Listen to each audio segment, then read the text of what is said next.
آئیے ایک نظر ڈالتے ہیں حاصلات تعلم پر۔ یقیناً یہ اصطلاح یعنی حاصلات تعلم آپ کے لیے نئی نہیں ہوگی، لیکن پھر بھی میں مختصراً اس کے معنی بتا دوں۔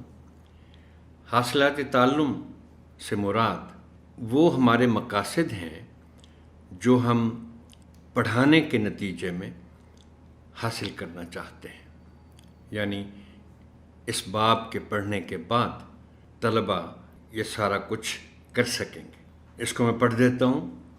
حاصلات تعلم: اس سبق کی تکمیل کے بعد طلبہ اس قابل ہو جائیں گے کہ ایک مختصر لفظ میں تمام آوازوں کی شناخت کر سکیں، اردو زبان میں کیا گیا سوال سمجھ کر اس کا جواب دے سکیں، تصویر یا ماڈل دیکھ کر 3 سے 5 جملوں میں اپنے خیالات کا تحریری اظہار کر سکیں، متن مانوس اور نامانوس پڑھ کر درست جواب دے سکیں۔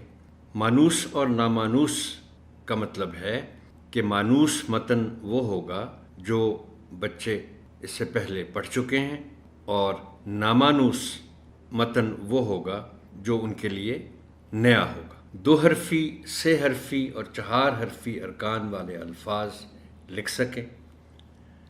متن تصویر سے متعلق مشقی سوالات کے درست جوابات لکھ سکیں، الفاظ کے جوڑ توڑ لکھ سکیں، حروف صحیح اور حروف علت کی آوازوں میں امتیاز کر سکیں۔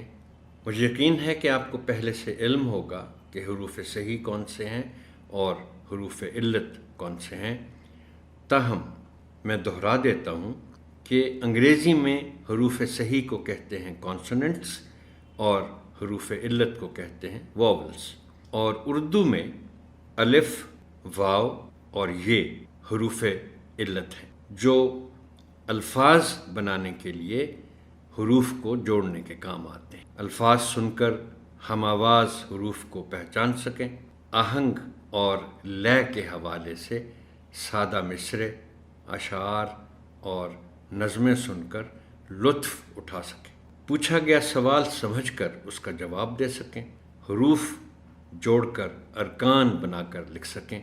ارکان کی مختصر وضاحت میں بعد میں کروں گا۔